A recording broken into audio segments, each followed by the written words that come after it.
Bonjour à tous, on se retrouve pour une vidéo et un thème qui fera sûrement l'objet d'une playlist parce qu'il y a énormément de choses à raconter dessus. Donc déjà on commence avec 3 exemples, donc c'est parti, à vos crayons. Alors comme d'habitude je commence avec une erreur que je vois souvent, donc là dans le cadre d'un personnage qui se balade dans un parc, avec le sol qui est directement mis sur les pieds et puis les arbres et les buissons qui rendent un décor assez plat. Donc on va voir comment justement rendre ça un petit peu avec un petit peu de perspective. Donc j'ai fait mon personnage, voilà, donc une fille qui se promène. Donc la première chose en fait c'est de définir à peu près une ligne d'horizon. Donc en général dans ce cadre-là, on va plutôt le faire au tiers inférieur. Ça permet de laisser assez d'espace en haut et d'avoir des éléments à placer un petit peu à droite à gauche. Donc première chose déjà, on va donner un peu de profondeur en plaçant un avant-plan. Donc un avant-plan, ça va être quelque chose qu'on va voir qui va être vraiment devant nous. Donc là, bon, c'est un parc, hein, je mets un buisson. Hein. Ça peut être une branche d'arbre. Bon, c'est vraiment le truc classique, mais ça marche bien. Hop, avec les feuilles. Voilà. Donc on place des petits avant-plans comme ça, histoire de mettre un petit peu de profondeur. On va placer le sentier. Hop. Et puis après, tout le jeu consiste à essayer de placer des petits éléments à droite à gauche qui vont donner l'impression de perspective. En gardant en tête évidemment que plus on s'éloigne, plus c'est petit, quoi. Donc là, même sans grande notion de perspective, sans tracer de ligne de fuite ni quoi que ce soit, on peut arriver à donner l'impression d'éloignement des différents éléments de décor. Donc en plaçant des arbres au loin, un petit peu plus petits évidemment que notre avant-plan. Bon, je fais ça rapidement et vous avez compris un petit peu l'idée. Voilà, donc là ça nécessite vraiment pas du tout forcément de connaissances en perspective. Et ça peut donner un petit résultat sympa. Donc plus on s'éloigne, plus c'est petit. Donc là, qu'est-ce qu'on pourrait mettre d'autre Donc je mets un arbre, on peut mettre éventuellement des bâtiments dans le fond.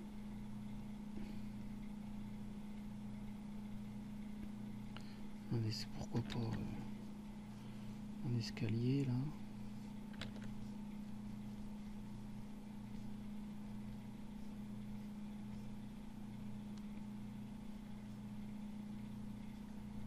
Enfin voilà, ce qu'il faut garder à l'esprit, c'est vraiment placer un avant-plan,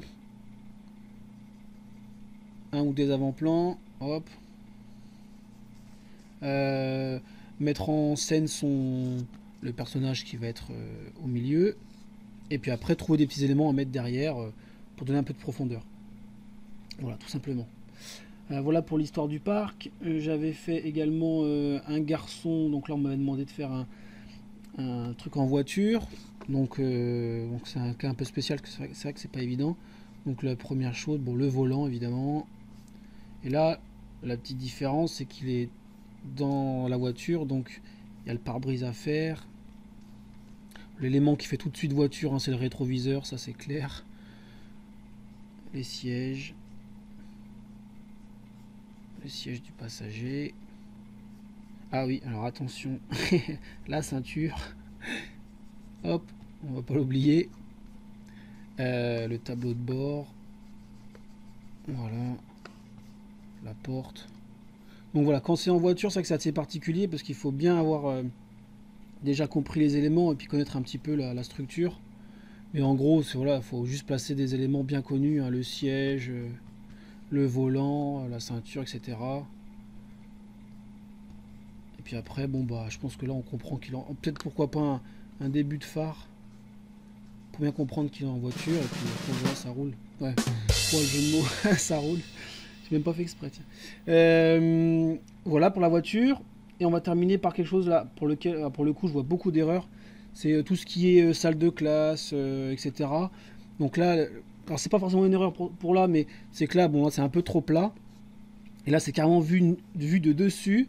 Bon, c'est pas forcément ce qui donne le plus de perspective à votre classe. Donc, je vais vous montrer comment faire quelque chose d'assez, pas trop compliqué et qui rend plutôt pas mal. Donc, première chose, on place on va se créer un espace. Donc là, ça va être notre salle de classe avec les trucs vraiment classiques, le tableau, la porte.